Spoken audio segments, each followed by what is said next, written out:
5 minutes ago, the unthinkable happened. In a move that no royal watcher predicted, King Charles made a decision that instantly sent shockwaves through Buckingham Palace, and beyond. Prince Louis, just 6 years old, has officially been granted the historic and controversial title of Duke of York, a child, a title drenched in legacy, scandal, and consequence. And behind this stunning announcement lies a deeper story the palace never wanted exposed. Before we go deeper into what this really means for the royal family, make sure to subscribe so you don't miss a single update. The reaction was immediate and unforgiving. News alerts erupted across phones, commentators stumbled over their words, and within minutes, speculation hardened into suspicion. How could a 6-year-old inherit a title so burdened by modern controversy? Why now? The Duke of York is not an ornamental label dusted off for ceremony. It carries weight, it carries memory, and in recent years, it carried scandal that nearly fractured public trust. That is why today's announcement does not feel like tradition. It feels like strategy. Inside palace corridors, silence often speaks louder than applause. Observers noted who stood close to the king and who did not. The absence of certain royal figures was subtle but unmistakable. There were no grand celebrations, no triumphant declarations. Instead, there was a controlled statement, brief, firm, irreversible. King Charles did not explain himself, he rarely does. But those who have followed his reign closely know he has been signaling bold recalibrations for weeks. A tightened inner circle, a renewed emphasis on legacy, a determination to reclaim what others believed should quietly fade away. Granting this title to Prince Louis is more than an honor. It is a reclamation. The Duke of York once symbolized loyalty to the crown, second sons stepping forward to serve without question. Yet in recent history, that image darkened. The name became heavy, whispered rather than celebrated. Many assumed it would be retired indefinitely, left to history as a cautionary tale. Instead, the king has done something audacious. He has handed it to the youngest of his grandsons, effectively rewriting its future before the past could define it permanently. And then there is the child at the center of it all. Prince Louis, known for his unfiltered laughter and spontaneous charm, now bears a title wrapped in adult complexity. At 6 years old, he cannot comprehend the symbolism placed upon him, but the monarchy can. The message is unmistakable. This is a generational reset. By placing the Duke of York title on Louis, King Charles distances it from scandal and anchors it to innocence. He transforms controversy into continuity. He dares the public to see legacy not as stain, but as something that can be reshaped. For Prince William and Catherine, the emotional implications are impossible to ignore. This is their son, their youngest, the one once shielded most fiercely from public pressure. And now he stands marked by a title that carries scrutiny as much as prestige. Support may be visible, but beneath it lies tension, because when a monarch makes such a decisive move, it is never isolated. It ripples outward through family bonds, through institutional power, through the fragile balance between past mistakes and future ambitions. The timing feels deliberate, calculated. 5 minutes ago was not just an announcement. It was a statement of authority from a king, determined to define his reign boldly rather than cautiously. Yet boldness invites consequence. Public trust hangs in delicate balance. Headlines may fade, but memory lingers, and a shock settles into analysis. One question remains impossible to silence: why choose this title? And why choose it now? But to understand why this moment feels seismic, we must confront the history that made the Duke of York title one of the most complicated honors in royal memory. The title Duke of York is not merely ceremonial, it carries ghosts. For decades, it symbolized prestige and proximity to the throne. But in recent years, it became synonymous with controversy, scandal, and quiet exile. So why would King Charles resurrect it now and place it upon the shoulders of a child barely old enough to grasp its weight? To understand the magnitude of this decision, you have to step into the shadow the title casts. Historically, the Duke of York was no ordinary royal styling. It was reserved for second sons, for princes positioned close enough to power to influence it, yet distant enough to never quite inherit it. The title carried expectation, loyalty, duty without the crown, For generations, it embodied steadfast service to the sovereign, often shaping the monarchy from behind the scenes. It was a mark of trust, of proximity, of quiet authority. And then came the fracture.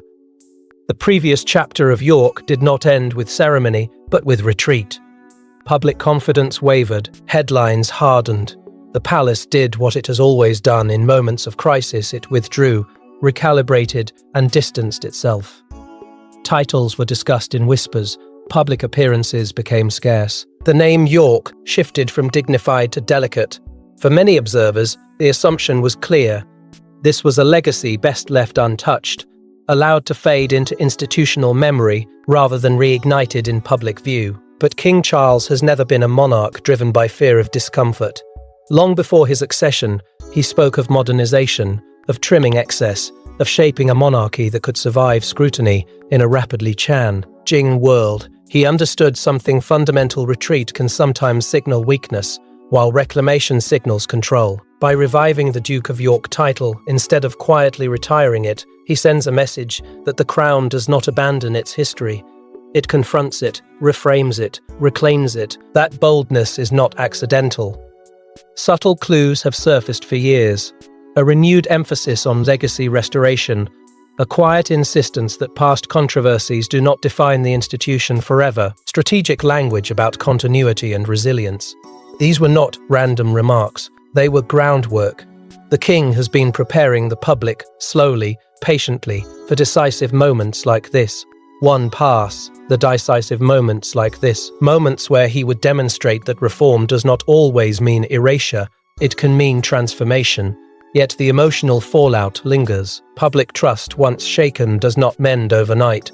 The name York still carries unease for some, skepticism for others. Critics argue that resurrection risks reopening wounds. Supporters claim it signals confidence and renewal. And at the center of this debate stands a 6-year-old boy too young to understand that his title is not merely honorific, it is symbolic warfare against memory itself. By placing this legacy on Prince Louis, King Charles effectively draws a line between past turbulence and future promise. Innocence replaces controversy, youth replaces exile. It is a calculated contrast, one designed to soften perception while reinforcing authority. But calculation invites scrutiny.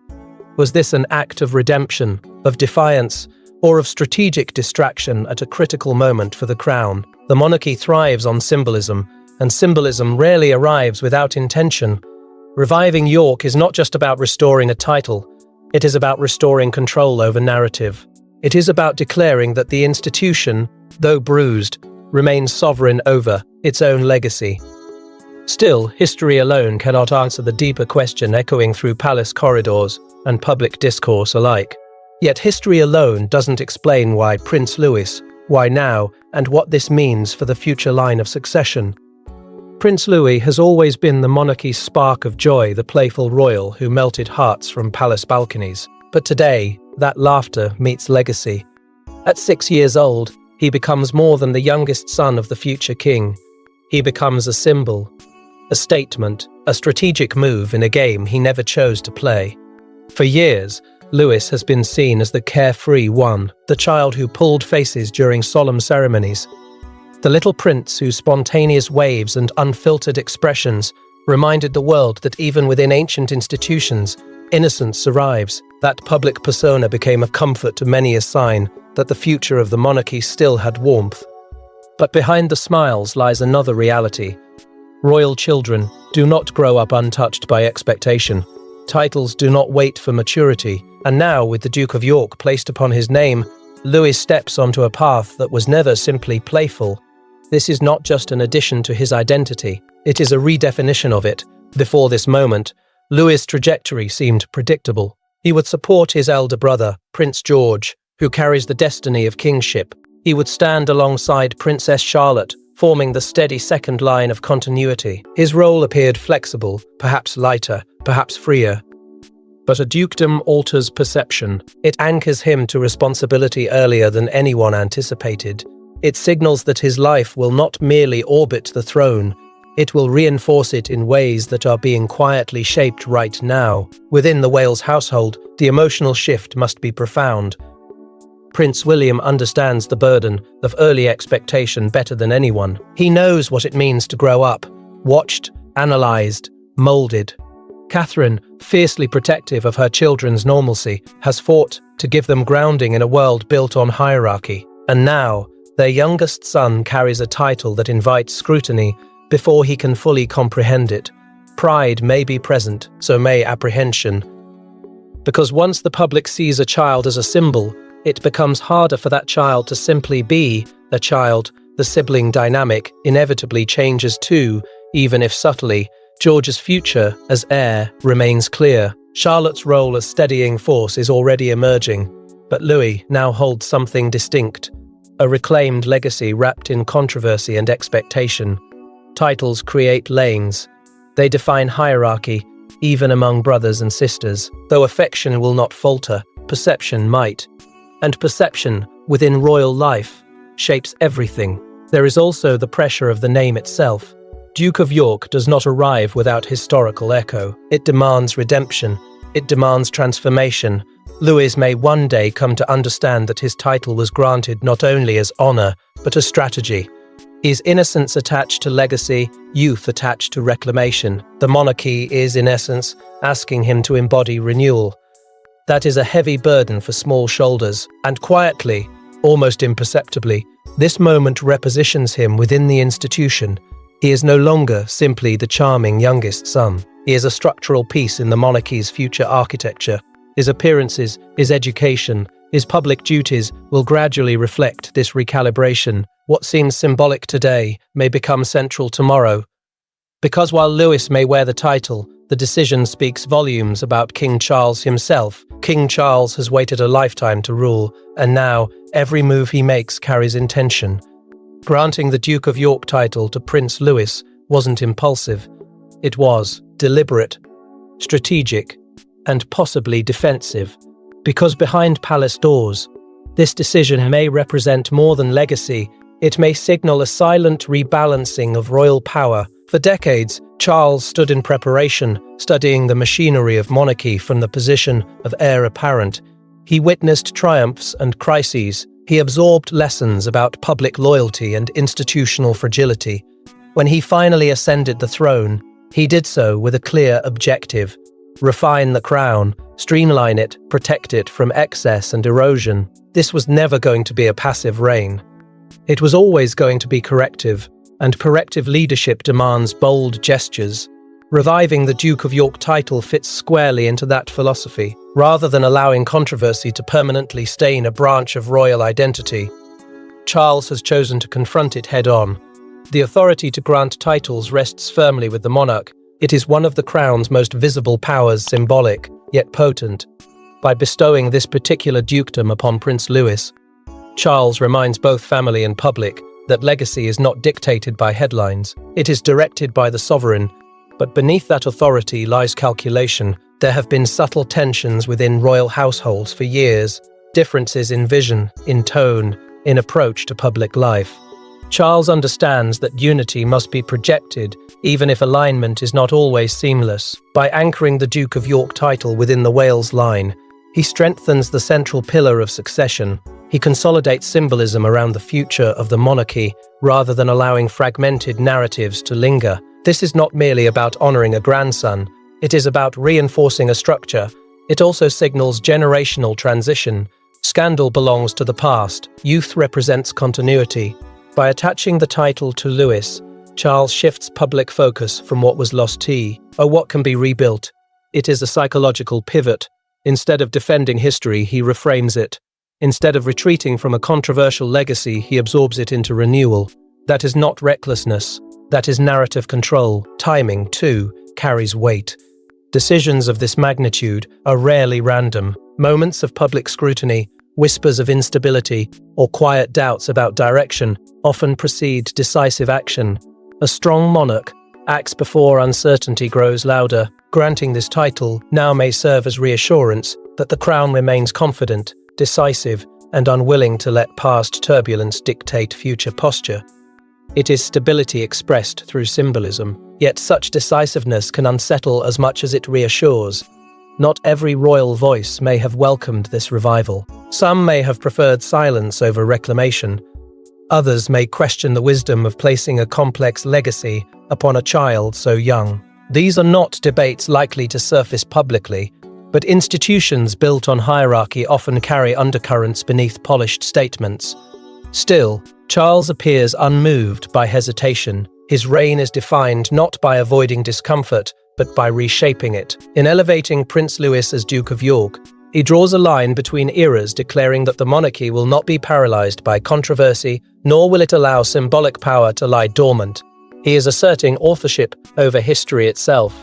But bolder decisions rarely come without consequences, and whispers inside the palace suggest not everyone is celebrating. When the announcement was made, silence echoed in places cameras could not see. Behind palace walls, reactions ranged from stunned disbelief to cautious approval. Because this wasn't just a title, it was a message, and messages inside the monarchy are never accidental. Prince William stood composed, as he has been trained to stand since childhood. His expression revealed little, his words carefully measured, his loyalty to the crown unquestioned. Yet composure does not cancel complexity. This decision touched his son. It altered the path of his family. William understands the cost of inherited expectation better than anyone alive. He knows what it means to grow up beneath a spotlight that never dims. So while he may publicly support the king's authority, privately, there must be reflection, perhaps even calculation, about what this means for the delicate balance he and Catherine have worked so hard to maintain for their children. Catherine's instinct has always been protection. She has shaped a childhood for George, Charlotte, and Louis that blends royal duty with grounded normalcy. School runs, family routines, carefully curated exposure. The Duke of York title complicates that equilibrium. It places Louis into sharper focus, tying him to a legacy layered with controversy and expectation. A mother sees not symbolism, but consequence. And while respect for the monarch remains unwavering, maternal concern is quieter and far more powerful than public approval. Beyond the Wales household, extended family members may carry emotions too intricate for official statements. The title itself evokes memory, recent memory. There are wounds that never fully disappear.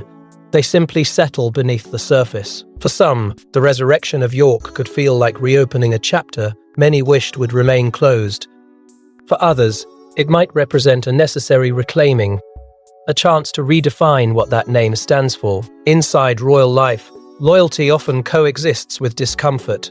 There is also a generational divide at play. Older voices within the institution may favor tradition restored, believing continuity strengthens the crown. Younger perspectives may lean toward reinvention, wary of tying the future to symbols burdened by modern scandal. This is not open rebellion. It is subtle tension. It is the quiet friction that exists whenever legacy collides with evolution. Observers have studied recent appearances, closely measured gestures, fleeting expressions, the choreography of proximity. Body language becomes headline material when words are limited. A pause here, a glance there. The monarchy thrives on controlled optics, but control is never absolute. Even the smallest shift can ignite speculation. And in moments like this, perception becomes almost as powerful as intention. At the heart of it all lies a deeper struggle: how to honor tradition without becoming trapped by it. The Duke of York title carries centuries of heritage, yet its recent history cannot be erased. By restoring it through a child, the king attempts transformation.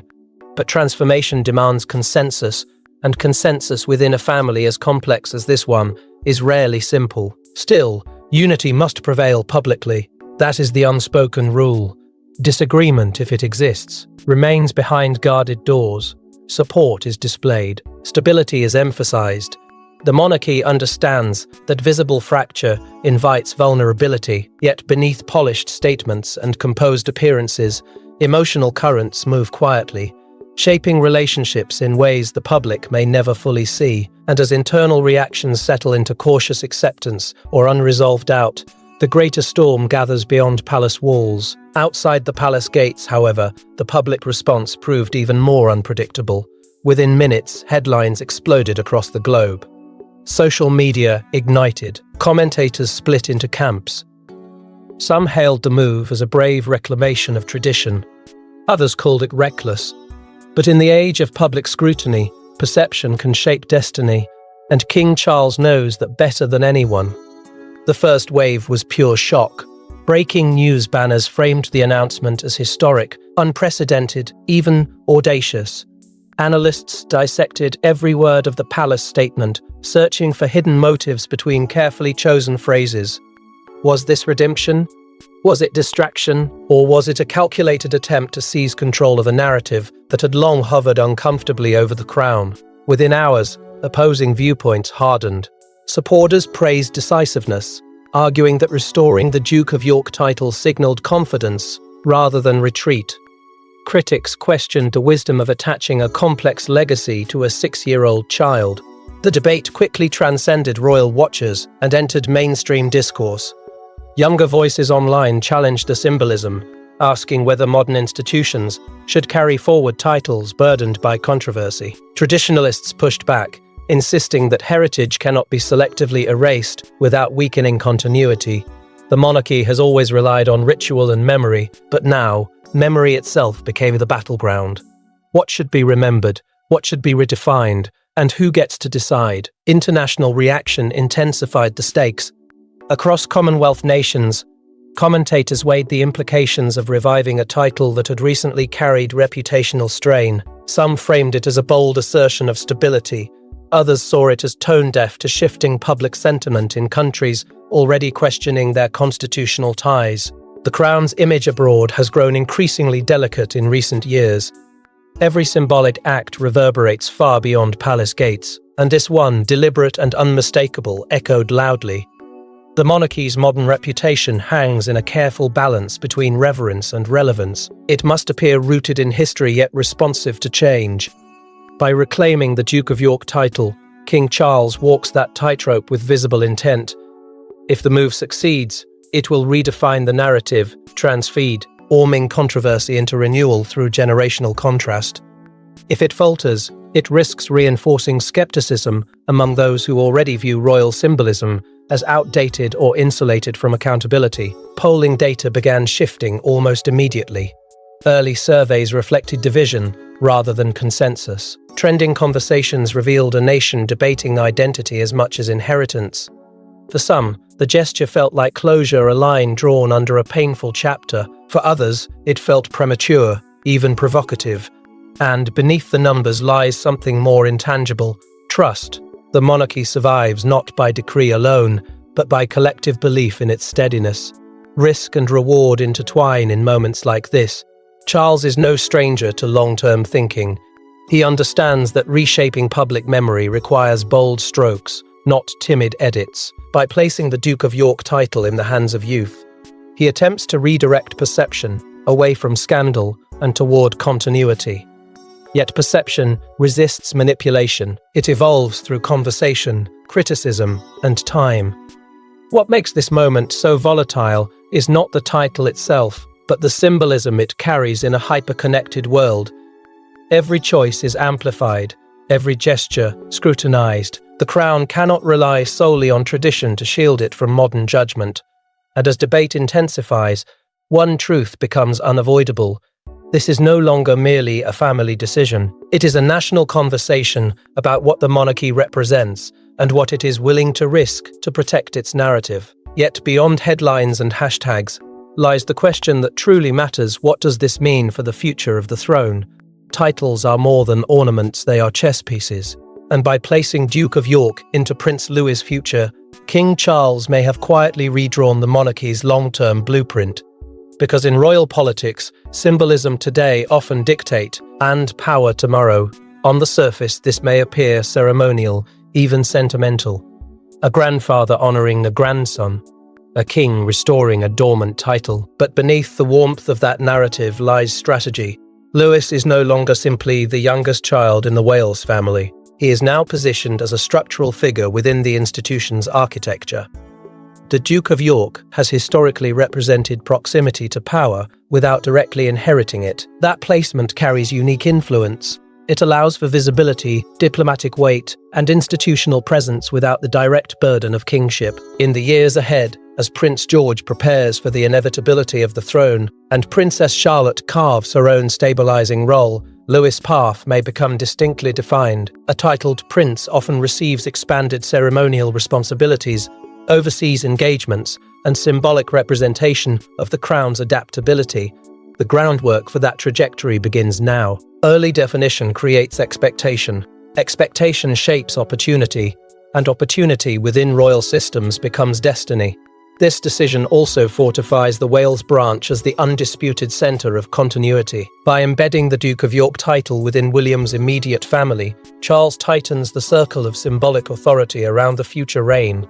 It reduces fragmentation. It reinforces unity. It sends a message that the next era of monarchy will be consolidated, focused, and shielded from peripheral instability. In quiet but unmistakable fashion, the king strengthens the hand of his heir long before abdication or succession enters public conversation. There is another layer: insulation. By transferring a title shadowed by controversy into youthful innocence, Charles distances the monarchy from lingering reputational damage. Memory, while powerful, can be softened through time and generational shift. When the Duke of York becomes synonymous with Louis' upbringing rather than past turmoil, public association changes. This is not erasure, it is recalibration. It is heritage reclaimed rather than abandoned. The choice also speaks to critics within and beyond palace walls. Some may have argued for retiring the title permanently, believing silence safer than confrontation. But Charles has chosen confrontation wrapped in renewal. He is signaling that the monarchy will not surrender its traditions out of fear. Instead, it will reshape them on its own terms. That stance communicates confidence to supporters and resolve to skeptics. And then there is William. Preparing a future king is not merely about education. It is about infrastructure. A monarch thrives when supported by strong, symbolically anchored siblings. By giving Louis a defined and prestigious role early, Charles eases the eventual burden on William's reign. It creates balance within the next generation. It prevents ambiguity about purpose.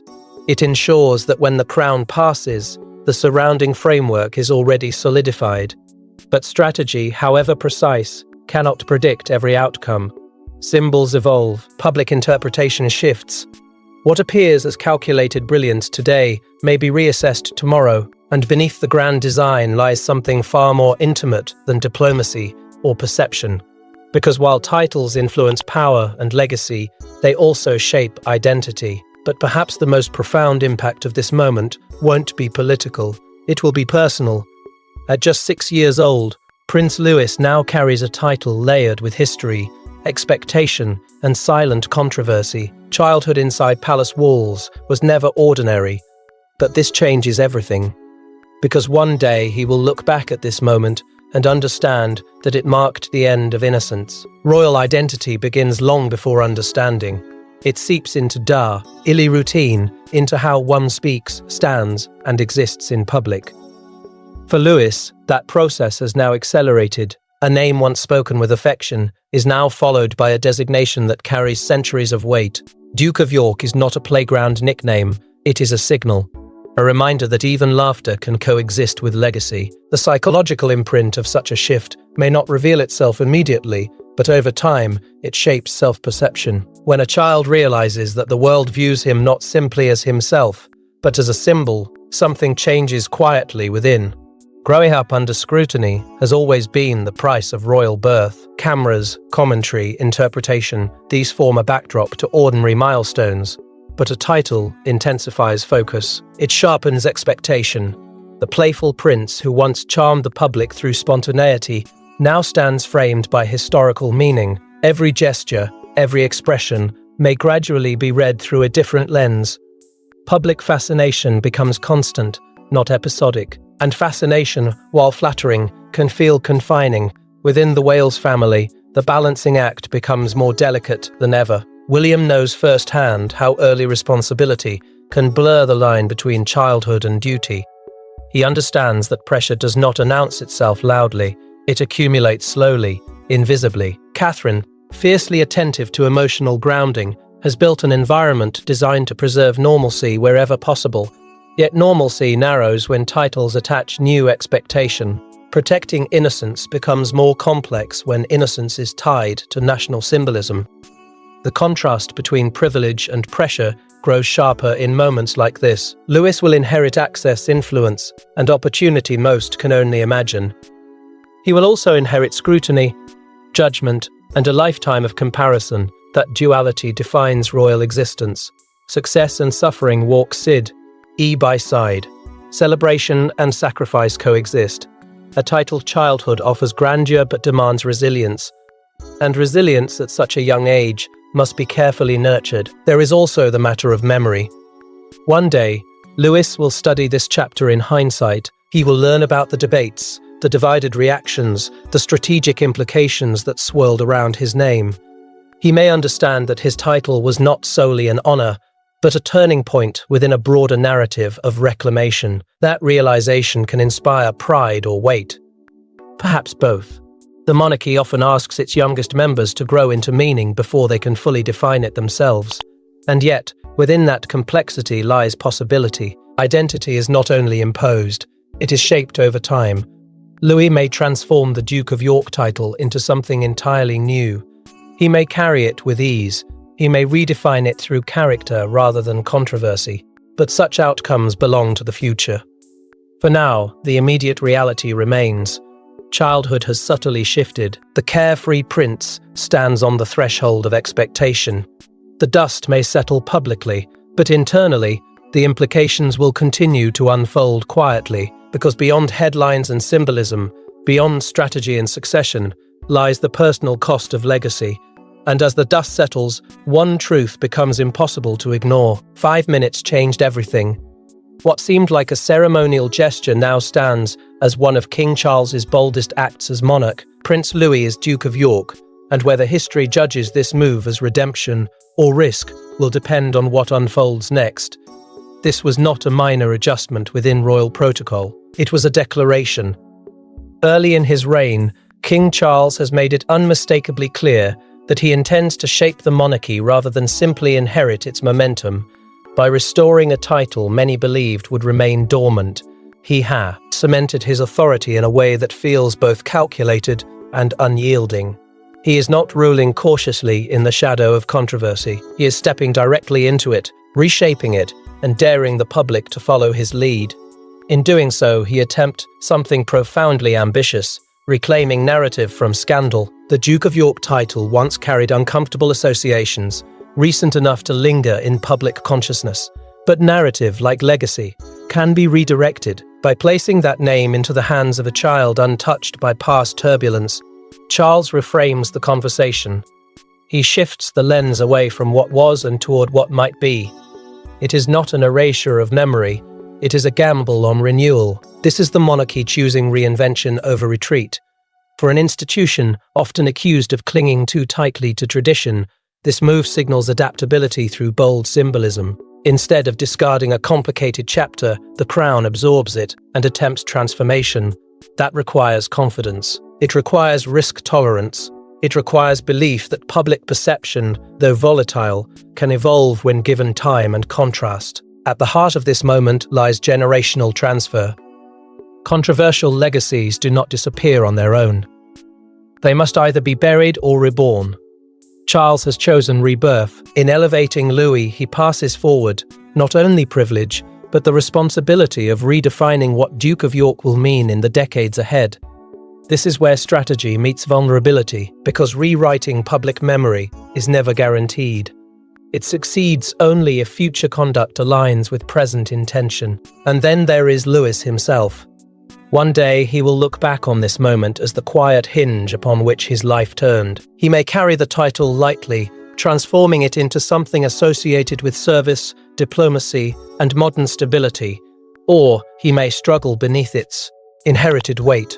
That uncertainty is part of the monarchy's enduring tension. Every title is a promise, but also a test. For the House of Windsor, this decision signals resolve.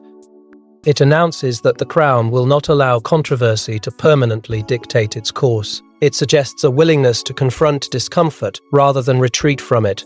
Yet it also invites scrutiny that will not fade quickly. The world will watch how this chapter unfolds. Supporters will search for vindication, critics will search for missteps.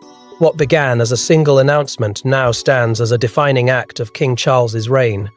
Authority has been asserted, legacy has been reclaimed, the future has been subtly reshaped, and as the dust continues to settle, one truth remains clear.